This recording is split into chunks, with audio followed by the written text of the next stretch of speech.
Boa noite, um Respondendo Dúvidas surpresa. Vamos ver climatério, menopausa e longevidade feminina de uma maneira geral. Saúde feminina. Não avisei antes, eu sei que vocês sempre pedem que eu avise, porque eu não tinha nem planejado. Mas como fazia tempo que eu não entrava para fazer uma Respondendo Dúvidas, resolvi entrar, mesmo que seja só por meia horinha. Melhor que nada, né? Deixa eu botar os óculos, porque não... sem condições.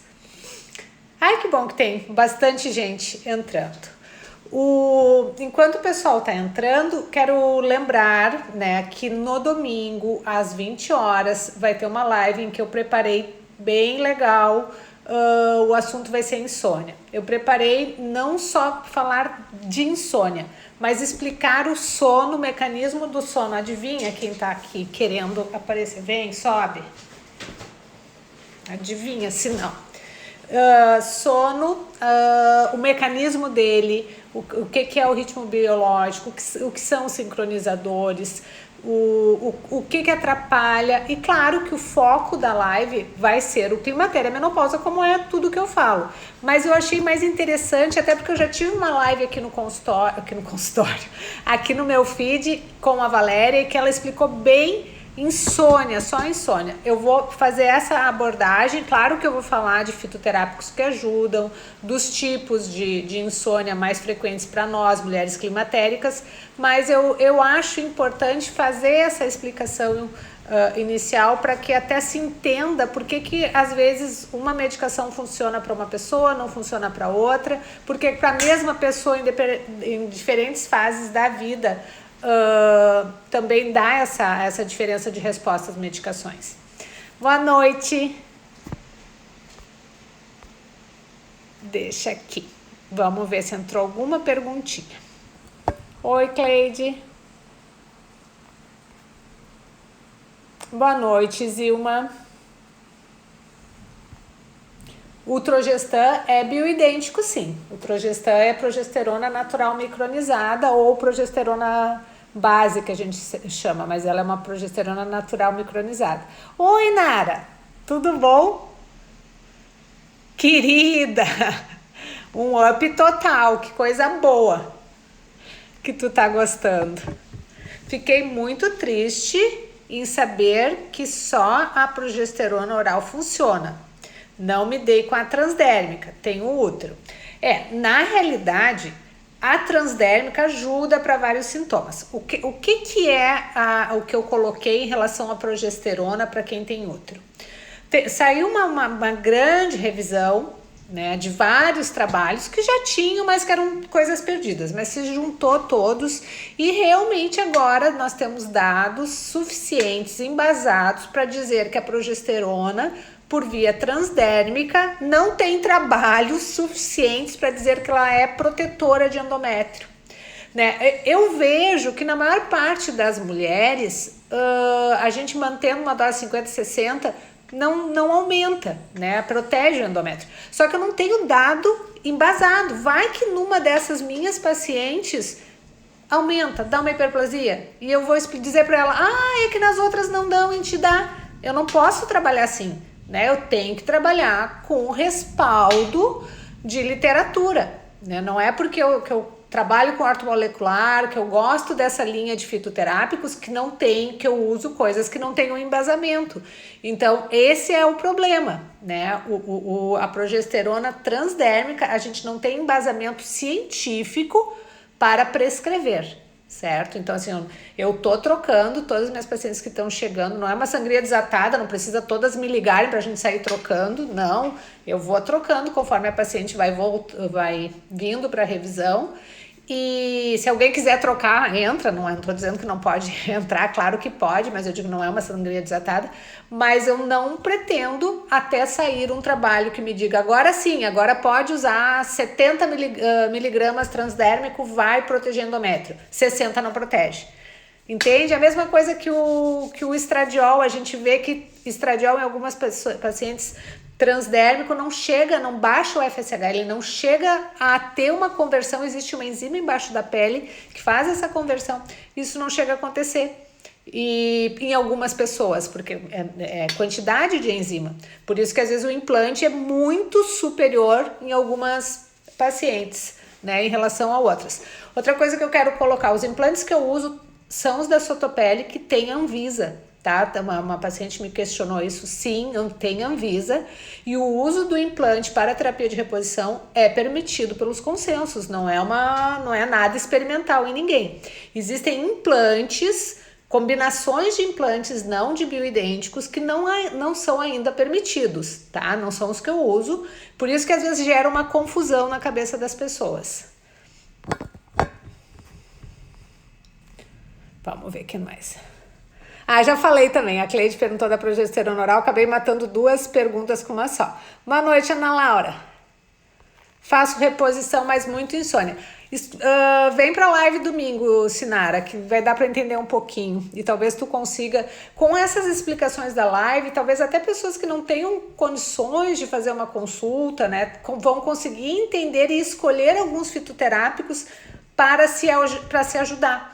Né? Porque aí vai ser mais fácil de se fazer um diagnóstico básico, né? Sem exame, mas que às vezes esse pouco de informação que a gente vai dando aqui, ele às vezes ajuda. Eu sei que ajuda muita gente porque eu recebo muito esse feedback, por isso que é interessante. Esse retorno de seguidoras, dizendo que conseguiram melhorar só com as diquinhas daqui. Perdemos as formas na menopausa, mesmo os hormônios isomoleculares. Maísa, digamos que se tu tá fazendo uma boa alimentação, né, equilibrada, tá fazendo exercício, quem não usa hormônio e quem usa hormônios, com a mesma alimentação, mesma quantidade de exercício, quem não usa a terapia hormonal vai ter uma disposição de gordura diferente. Eu tenho um post que eu botei ali. A gente tem o da síndrome metabólica e diabetes ali. Ele explica ali essa migração da gordura das coxas, do bumbum. Mesmo peso, a gordura muda de lugar. É literalmente isso, ela migra para tórax, para essa região. Por isso que as mulheres vão ficando mais redondinhas aqui. E quem está mantendo o hormônio vai mantendo o transdérmico, molecular, isso não acontece. Só que a gente tem que saber a dose, né? Não pode ser dose baixa demais, abaixo do mínimo. E também se começa a botar dose muito alta, aí fica inchada, aí não é legal. Mas entre quem faz e quem não faz, é muito mais fácil manter as formas mais femininas com a terapia de reposição hormonal, porque não tem essa migração. Por isso que diminui risco cardiovascular a terapia de reposição hormonal, né? A parte que a gente vê, a parte estética, é a parte bonita, mas a parte da saúde é que não ter essa migração da gordura para cá, essa gordura não está indo para o fígado, não está indo para as outras vísceras e para os riscos de aumento de risco cardiovascular e aumento de diabetes. Então, além de não ficar bonito, a gente, né, nota essa diferença no corpo, isso também acontece para o lado ruim da saúde. Quem teve câncer de mama, eu não entendi, Dulce, a tua pergunta. A pergunta foi assim, quem teve câncer nas 2 mamas com mastectomia total? Né? Na realidade, tu me fez uma afirmação. Vou partir do pressuposto que a tua pergunta se pode fazer a reposição. Não, quem teve câncer de mama, não importa quanto tempo, não importa se fez aquela mastectomia muito radical, na época que eu fiz a residência lá em 96, 97, se tirava toda a mama, se tirava o peitoral, né? Muito entrei em cirurgia que se tirava peitoral, era uma mutilação muito grave com as mulheres, e mesmo essa mulher, passado 10 anos, não tem indicação.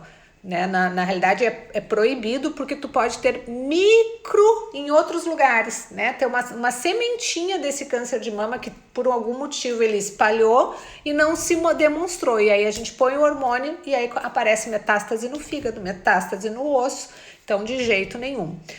Talvez eu tenha uma paciente que inclusive é colega, que teve câncer de mama in situ. Tá? Câncer de mama in situ é um câncer que não teve invasão nenhuma, então ele não tem risco de ter metástase nenhuma, porque ele não aprofundou. Esse câncer está tendo trabalhos dizendo que talvez a gente vá poder fazer a reposição. Ainda eu disse para ela começou um preparo bem antes, ela tem 41, 42, pensando no que ela faria, já que ela não vai poder fazer reposição. E eu disse, olha, de repente até chegar a tua hora, porque ela está longe ainda pelos exames, já tenha saído essa literatura que nos dê embasamento para poder colocar.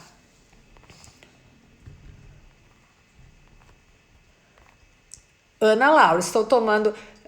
Ana, lembrem que eu não respondo perguntas desse tipo. Por exemplo, tu me perguntou que tu tá tomando ultragestante de 100, melhorou teu sono. Tem tempo para parar de tomar? Vai depender, tá? Porque tem que ver como é que tá teu nível de cortisol. Vai depender muito de cada uma. Tá? Mas assim, normalmente depois de um tempo contínuo, vou fazer a resposta assim, mas meia boca, porque ela é meio pessoal.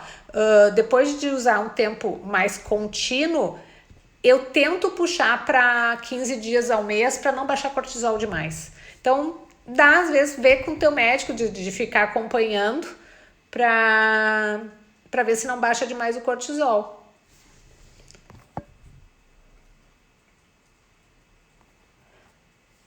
Então, quer dizer que a progesterona transdérmica tem que ser oral agora. Mulher que está fazendo reposição hormonal com estradiol e progesterona, eu não vou... Tem colegas que prescrevem ainda, tá? Eu mesmo vinha prescrevendo. Mas depois dessa literatura que eu vi, eu não vou fazer, porque se der alguma coisa em uma das minhas pacientes, eu vou dizer o que para ela? E acho que não, foi o que eu falei antes, de jeito nenhum. Eu tenho que ter. A paciente que está vindo comigo, ela está contando que eu estou cuidando dela da melhor forma possível. E isso é eu respeitar o que as evidências me mostram. Então, para quem tem útero e está fazendo reposição de estradiol ou de testosterona mais progesterona. Para aquela mulher que está no climatério, que não está repondo estradiol ainda e que usa um pouquinho de progesterona na segunda fase para diminuir cólica, para melhorar a qualidadezinha do sono, essa eu posso colocar progesterona transdérmica, isso é importante entender. Então, tem exceções, mas no momento em que eu colocar estradiol na reposição, eu perco essa possibilidade. Por que eu posso numa e não posso na outra? Porque ela tá com estradiol só o que vem dela e tá baixando a progesterona. Então eu só tô subindo, eu não tô fazendo uma reposição de estradiol junto também, certo? Mas é em função de que eu não tô colocando um estímulo a mais no endométrio dela. Oi, Thaís! Gabriel, às vezes sim, Gabriel. O Gabriel é um futuro colega.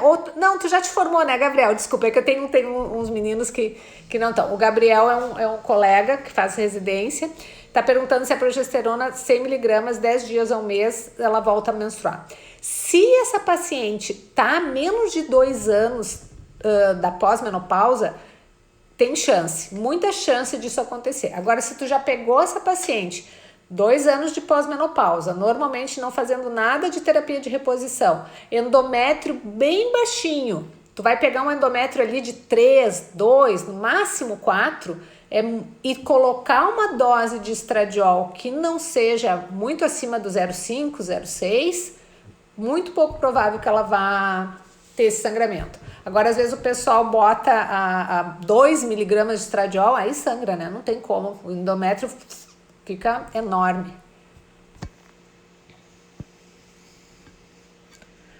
A Laura, é exatamente isso, Laura, que eu respondi ontem. A Laura está perguntando para predominância estrogênica. Exatamente, para predominância estrogênica, sim.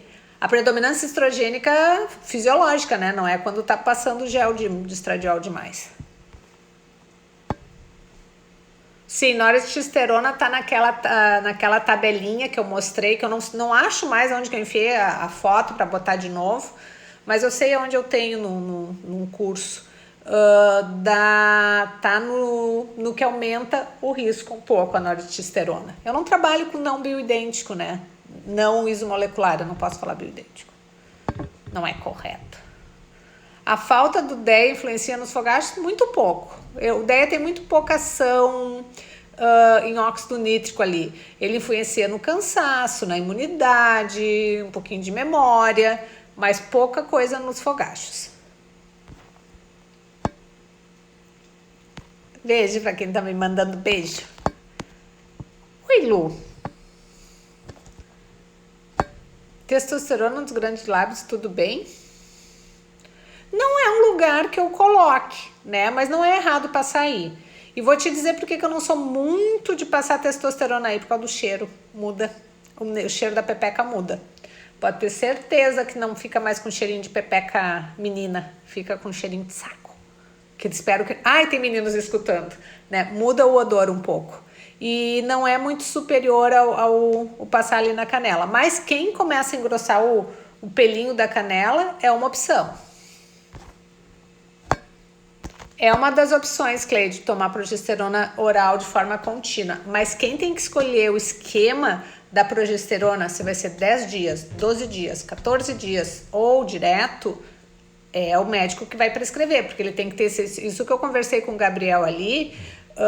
O médico tem que ver essas características de cada uma, de tamanho de endométrio, de tempo de pós-menopausa, se nesse tempo de pós-menopausa teve reposição, se não teve reposição.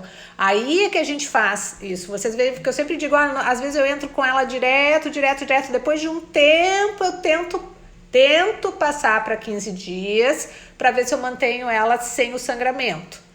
Se começa a dar, volta direto. Então, esse vai e volta tem que ser o médico para fazer, porque senão vira bagunça.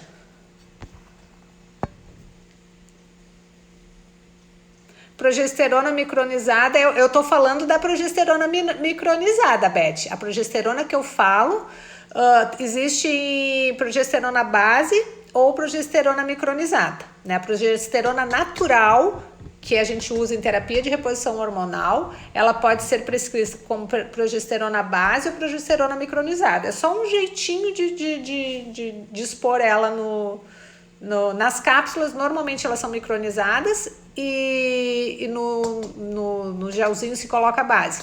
Mas pode existir com progesterona base em cápsula também, se for manipulada. Progesterona baixa causa queda de cabelo. Olha, eu acho que não é a progesterona baixa que causa queda de cabelo, mas a principal causa de baixa de progesterona que dá queda de cabelo é o aumento do cortisol, né? Começou a te estressar, subiu o teu cortisol, aí um sinal, tá lá embaixo a progesterona, tá baixa a progesterona, o cortisol tá lá em cima, e aí os cabelos estão caindo. Então não é a progesterona baixa que cai, estradiol baixo, cai cabelo por problema de vascularização e outros mecanismos, de não entrega de nutriente no folículo e tal. E quando tu pega uma progesterona baixa com o estradiol normal e a criatura perdendo os cabelinhos, além de ver as vitaminas, vai primeiro direto no cortisol. Pode ser essa a causa dessa progesterona baixa. Vai desestressar, vai ficar zen. Peguei 2 livros de coisa zen hoje pra ler. Eu disse, não, mas tô com vontade de ler outra coisa. Aí comprei aquele outro. Só o aplauso seria bom? Depende pra quê, Marina? Depende, não entendo, só pra quê? Pra quem? Entendeu? Eu prescrevo muito a simicifuga. Câncer de mama, pode usar maca peruana? Pode. Sempre eu peço autorização pro onco, mas a maca peruana não estimula receptor.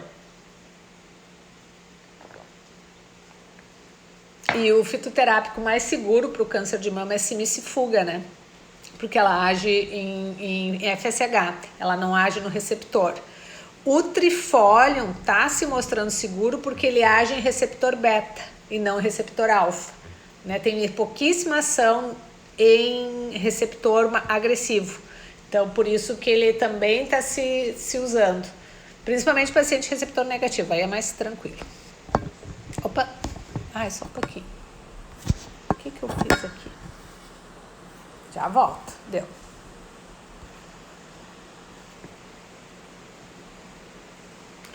Qual feedback para o implante hormonal? Tu diz o que as minhas pacientes falam? Todas as pacientes que colocaram implante, né? Eu nunca entro direto com implante, eu sempre faço, para quietinha, vira-latinha. Eu nunca entro direto, eu sempre ajusto, vejo como que ela fica com a terapia transdérmica para aí a gente calcular o implante, colocar o implante dela. Nenhuma que começou o implante quis voltar para o gel, né? Porque a qualidade, a gente trabalha às vezes com doses menores, porque se tu vai calcular 15 miligramas de estradiol de um implante por 6 meses, dá menos do que o 0,5 que eu uso por dia no gel. Então eu estou usando uma dose inferior, né? Só que ele vai direto, né, na circulação ali, vai do implantezinho para o capilar e para a circulação, diferente do gel que se quebra, que se perde um pouquinho. Então, e também tem a ver com a absorção, e tem a ver com esquecimento, tem a ver com a gente passar creme. Do ponto de vista de gostar, acaba gostando mais. Realmente o fator limitante acaba sendo custo, né, para a maior parte, mas ainda bem que as minhas pacientes que colocaram, elas, né, conseguem manter o uso. De nada, me confunde a situação. Como meus exames podem dar pós-menopausa e eu estar no climatério ainda? Primeiro, a menopausa é um marco que divide o climatério pré-menopausa do climatério pós-menopausa. Tudo é climatério. Do comecinho das alteraçõezinhas dos hormônios, que é uns 5 anos antes dessa última menstruação, que é a menopausa, e pro resto da tua vida, né? Alguns trabalhos dizem que até os 60 anos, mas, né, até tu morrer continua sendo um climatério, porque só que aí é o climatério pós-menopausa. Aquela variação que dá ali, uma vez que entrou no climatério, tem mulheres que vão ter um FSH, eu peguei essa semana uma paciente com FSH de 160. E uma paciente, uma outra paciente mais ou menos no mesmo tempo pós-menopausa com FSH de 80. Então, essa variação vai depender de outros fatores, além de só enquadrar ali. Uma vez que entrou no climatério, esse FSH subiu de 40, não tenta mais enquadrar muito.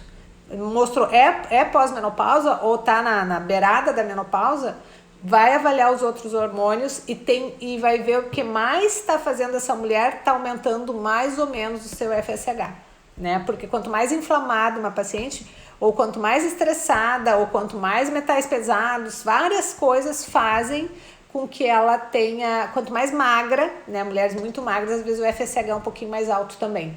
Então não dá bet para enquadrar ali. Eu uso DIN para todo mundo, Mone. E para paciente que tem mais alto risco, eu uso a buteína, tá? Que é um outro oncoprotetor.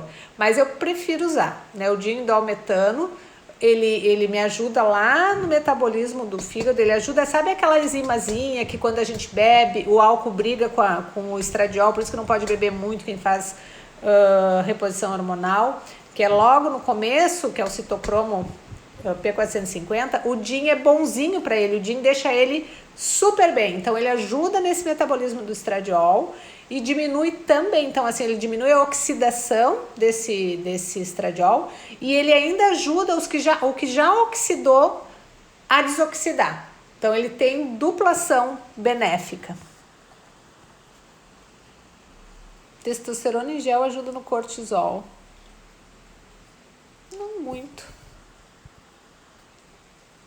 Joelle, ouviu um colega médico dizer... Não, sem dúvida que o estrogel é melhor passado pela manhã. Sempre, Ali. Não se usa estradiol de noite e, de preferência, não se usa testosterona à noite também. A menos que a libido da mulher seja terrível, a gente quer um piquinho à noite, não importa se ela vai dormir depois de transar ou não, né? Mas, assim, o horário fisiológico do uso do estradiol é pela manhã. E da testosterona também. Então, tá, é bem isso mesmo. E isso nem é questão de opinião, isso é questão de trabalho científico, né? O horário, quanto mais a gente aproximar a reposição hormonal do fisiológico, do que acontece antes, que horas eu tenho meu pico de estradiol, né? De manhã? Por que eu vou botar o estradiol de noite se na natureza eu passei minha vida inteira tendo estradiol de manhã? A relação dos hormônios um com o outro tem a ver com esses picos. Outra coisa, vou botar progesterona de noite. Eu sou uma, se eu botar progesterona de noite, eu não consigo nem trabalhar de sono, né? Porque sou muito sensível para ficar sonolenta. Então, progesterona é o hormônio da noite, o hormônio de dormir. Então, a gente tem que colocar ele mais... E nunca coloca... Eu tento nunca colocar muito cedo a progesterona para não inibir o pico natural. Então, tem isso ainda. Se a paciente ainda produz um pouco, eu tenho que tentar afastar um pouquinho depois do horário do pico natural dela para eu ter essa duplo efeito. Eu uso o pico natural dela e boto um pouquinho depois. Por isso que dá certo botar 8, 9 horas, horário que chega de academia, dá bem certinho. Mas não é para usar estradiol à noite, não. Progesterona baixa pode aumentar o cortisol? Não, cortisol alto pode aumentar a progesterona.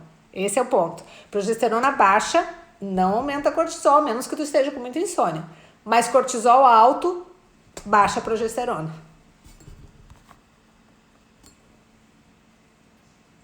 Fiz esterectomia total. Depois de 2 anos descobri uma... O esterectomia, deixa eu fazer uma definição. Esterectomia total é quando tira o útero com o colo do útero e ficam os ovários. Isso é uma esterectomia total. Esterectomia com oforectomia ou esterectomia com retirada de ovários é o que muita gente chama de esterectomia total. Então, eu acredito que para ter te dado 2 anos depois uma osteoporose severa, o teu esterectomia total, que tu tá querendo me dizer que tu tirou todo o útero mais os ovários, que são 2 coisas. Aí para tu saber da próxima lista, esterectomia com oforectomia, tá? Actonel há 8 anos, treino, alimentação boa e não melhora. Como recuperar? Tem um postzinho que eu coloquei algumas coisas de osteoporose ali, mas eu vou te dizer, quando a gente tem que ver o teu risco de fratura, tá? Se tu tá de risco de fratura de médio a alto, isso aí tem como a gente tem um programa que se usa, ou se o médico já tá mais... o médico sabe interpretar bem a tua densitometria ali e pela tua história dá para ter uma ideia, né? Não é bem preciso, mas dá para ter uma ideia. Mas se tu tem um risco de fratura de médio a alto, tem que entrar com... Eu gosto muito do Prolia, tá? Que é um imunomodulador que diminui consideravelmente o risco de fratura. Claro que depois de parar a gente tem que ficar em cima porque tu regride ao risco de fratura basal, mas se diminui muito. Denosumab. Prolia é o nome.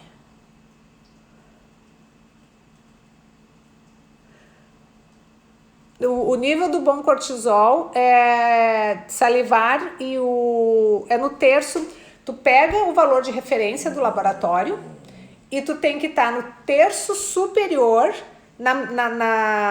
divide por 3, tipo, entre 10 e 20, 10 e 22, 10 e 21. Então, vai dar 11 ali. Tu divide isso por 3, então vai dar 5... Para não usar a calculadora, eu vou botar 10 e 22, tá? Para facilitar a minha conta. Então, vai ser 14, 18. Então, entre a saída do segundo terço para o terceiro terço. Então, é mais ou menos na média, na mudança do segundo terço para o terceiro terço.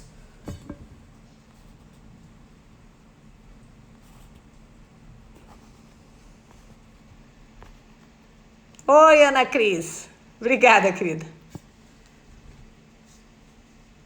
Cris Carvalho, é obrigatória a progesterona na menopausa? Eu faço só com teste estriol. Estriol ou estradiol?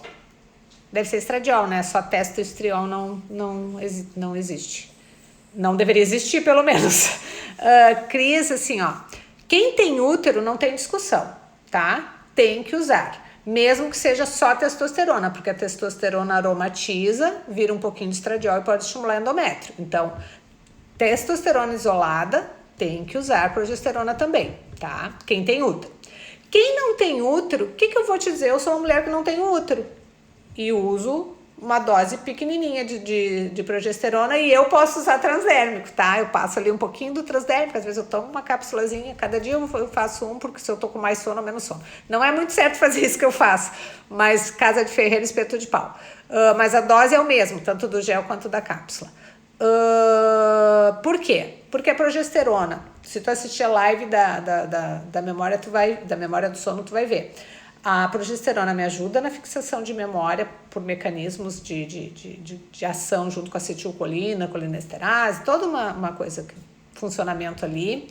A progesterona age nas células formadoras de osso, o osteoblasto, ela tem ação direta no osteoblasto, os progestágenos não, os progestágenos são ruins para os ossos, a progesterona é essencial para uma boa saúde óssea, tá?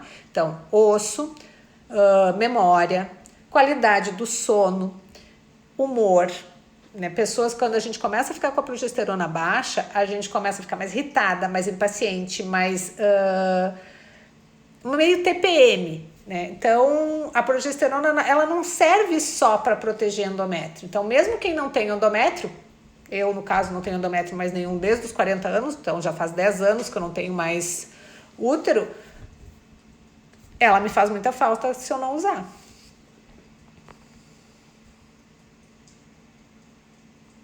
Como pode o Trogestan, tem tantos efeitos colaterais, e para quem não se dá como faz? Baixa dose, manipula. É que o Trogestan tem 100 miligramas, né?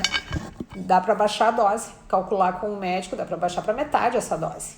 E ainda ter proteção. Então isso tem que conversar, porque 100 miligramas para algumas pessoas que são mais sensíveis realmente é demais. Chega a estar formigando a minha perna com a outra tirada aqui. Não. Aí eu ia mostrar pra vocês, mas eu tô de pijama da cintura pra baixo. Não dá pra mostrar. Já falei sim, da irritabilidade, falei pela falta principalmente por falta a gente, principalmente quando começa a não dormir direito. Fica muito irritada. E pela baixa da progesterona. Laser íntimo ajuda na lubrificação muito. O laser é a radiofrequência. Eu tive uma paciente que veio fazer a radiofrequência por incontinência, agora ela veio para a segunda. Joelle, tá bem molhadinho, tem a ver com o tratamento mais lógico que tem a ver. Fazia tempo que não ficava tão molhadinho.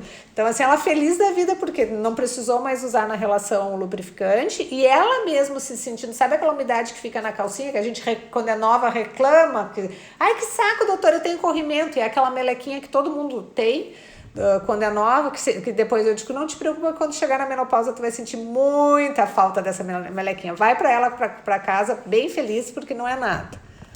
E melhora muito.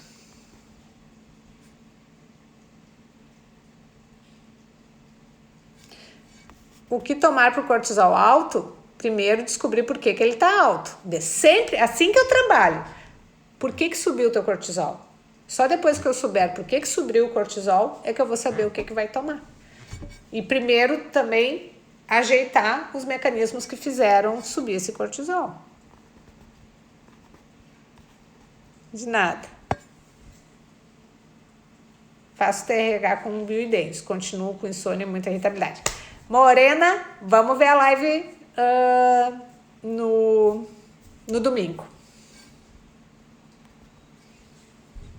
Rosana Faltz, melhor o implante de 1 ano ou de 6 meses? O de 1 ano é o implante siliconado, ele é num tubinho de silicone, tá? Que bota o tubinho lá dentro, debaixo da pele, no bumbum, e 1 ano depois tu tem que tirar aquele tubinho. Às vezes é bem chato de tirar, então só por isso eu já não uso mais eles. Não é de má qualidade, isso é muito importante saber. Porém, é aquilo assim, aquele não é ruim, mas o outro eu acho melhor, tanto que eu só trabalho com o outro. Ele é um pouco mais caro, então assim, tem pacientes que não, eu não trabalho com aquele, né? Eu não colocaria aquele em mim, então eu não vou colocar em ti. Eu só boto na minha paciente o que eu colocaria em mim, na minha mãe, na minha irmã, nas minhas filhas. Então, implante de anticoncepcional não ponho, minhas filhas não vão precisar. Eu prefiro o implante que é de 6 meses, eu gosto dessa marca, né, da Sotopele. Existem outras marcas absorvíveis que também são boas no mercado. Por que eu gosto da Sotopele, eu dou preferência para ele? Porque eles têm uma plataforma que me ajuda no cálculo. O que é isso? Eles são uma franquia, não é uma franquia, eles são o implante americano, tá? Então a gente usa toda a base de cálculos do implante americano, em que eu ponho na plataforma assim... Joelle, 50 anos, FSH de tanto, LH de tanto, Tem cólica, não tem cólica porque não tem útero, aí bota ali, o útero não faz tanto porque não tem progesterona. Faz exercício 5 vezes por semana, é considerado exercício intenso, isso tudo o programa vai colocando, além do que eu ponho, dorme mal, irritada, boto a paciente dentro do computador. E ele me ajuda no cálculo. E isso é muito bom porque o cálculo é muito mais personalizado, não é empírico, não é assim, para ti eu acho que eu vou botar 15 de testo e 50 15 de estradiol, 50 de testo. Não, ele vai dizer, olha, fulaninha precisa só de estradiol, pelos cálculos aqui ela não tá precisando de testosterona nenhuma. Então não adianta, não vou colocar. Ou às vezes a dose de estradiol é baixa e me aparece, eu tenho um que eu calculei ontem que deu 100 de testosterona, mas também ela tá zerada e como conta a parte clínica também, ela tá zerada de libido, ela tá desanimada, me botou a testa um pouco para cima. Então isso me ajuda a trabalhar com uma margem de segurança maior do que eu simplesmente fazer o cálculo só de cabeça, entende? O que eu acho o chip da beleza? É uma opção para pessoas que trabalham dessa forma, né? Então, assim, não julgo, não digo, mas é que Gisele, eu trabalho com longevidade, né? Então, assim, tudo que eu decido fazer para minha paciente, eu tô pensando no que isso vai ser daqui a 10, 15, 20 anos. Por isso que eu não boto Mirena, por isso que eu não ponho Calina, por isso que eu não ponho chip da beleza. Podia estar ganhando muito dinheiro botando chip da beleza, né? Mas não ponho, não adianta. Ligam lá pro consultório, ai, doutor, não põe chip da beleza. Não ponho. O pessoal cobra 4 mil, 5 mil reais pra botar. Eu não acho legal, porque assim, é um mecanismo que eu só lanço mão da gestrinona, eu coloco gestrinona em algumas pacientes, quando essa paciente está sangrando muito, climatérica, né? Não pós-menopausa, porque não se usa gestrinona pós. Sangrando muito, com útero aumentado, cheio de mioma, tem cólicas menstruais horríveis e é uma forma que eu tenho de diminuir todo esse quadro sem levar ela para cirurgia. E logo a menopausa tá chegando, que vai ser um alívio natural para esse quadro. Então, aí eu lanço mão dessa combinação, que é igual a combinação do chip da beleza. Claro que elas adoram aí, né? Mas usar isso só do ponto de vista estético, não coloco, mas não julgo, né? Se tem bons resultados em mulheres que fazem muito exercício. A gente tem que fazer no mínimo 5 vezes, tem que fazer a dieta. Senão, como diz o doutor André Vinícius, vira o chip da baranga, né? Não fica nada de beleza. Incha, fica cheio de acne, cai cabelo, tem que saber colocar também. Iracema, quem não tem útero pode usar como convir. Pode usar via oral, pode fazer... Ela tá perguntando a progesterona qual é a melhor via para quem não tem útero. Então, pode escolher. Se tá função hepática... Tanto que eu disse, eu às vezes uso cápsula e às vezes uso progesterona transdérmica, né? Então, não tem muita... eu não gosto muito de creme. Então, por isso que às vezes eu não sou de passar e eu uso as cápsulas. Né? Agora, ainda mais estava esse frio horroroso, bem capaz que eu ia estar passando creme antes de dormir, né? Passo um pouquinho depois do banho e deu. Aí eu tomava as cápsulazinhas. Qual a minha opinião sobre o uso de T3 e T4? T4, todas as minhas pacientes que têm hipotireoidismo, de falta de função aqui ou tem Hashimoto, eu uso. Paciente que não tem doença de tireoide, eu não uso. Por quê? Porque eu vou inibir. Se eu tô dando um hormônio, o que manda fazer é dizer, tem hormônio circulando, não manda fazer mais. Então, o que eu faço? Eu faço uma coisa chamada feedback negativo. Eu começo a produzir menos o meu hormônio se eu tô dando de fora o hormônio. Então, no começo tem aquilo, dá uma diminuiçãozinha no peso, mas o rebote é muito grande, fora do ponto de vista cardiovascular. T3 só tem uma indicação, que é hipotireoidismo central, tá? É quando a gente não consegue colocar o T3, que tem um erro muito grande em receptor, é bem complicado para prescrever T3. Eu tenho uma paciente, de todas as minhas pacientes com patologia de tireoide usando T3, né? E ela tem erro de tudo que é hormônio que vocês podem imaginar, né? Tanto que eu trabalho associado com endocrinologista com ela, e é a única que usa T3. Então não vale a pena, gente. Me escutem. Quem tá dando T4 e T3 tá pensando no agora. Dá uma emagrecida, mas vai ralar com a tireoide.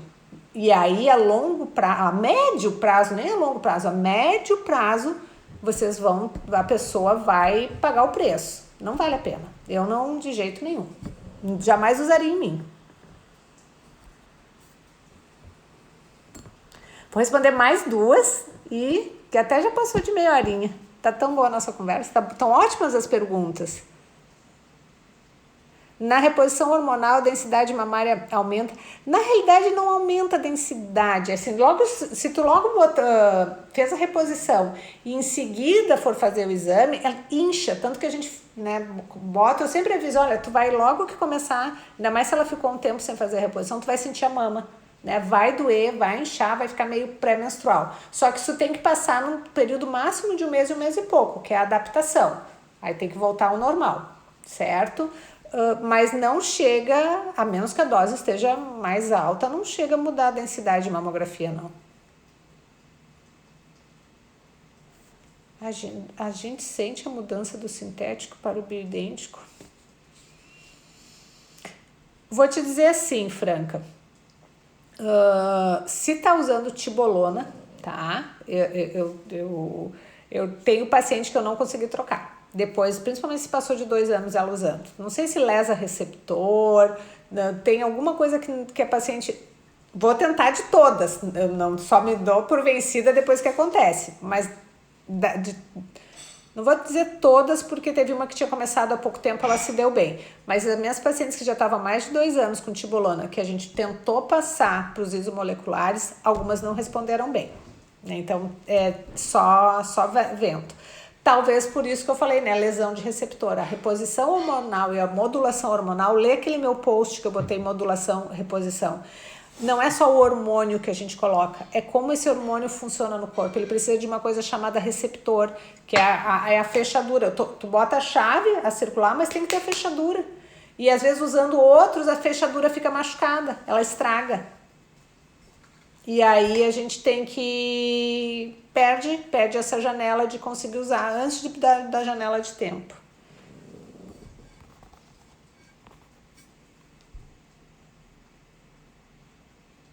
Estradiol e testosterona de manhã.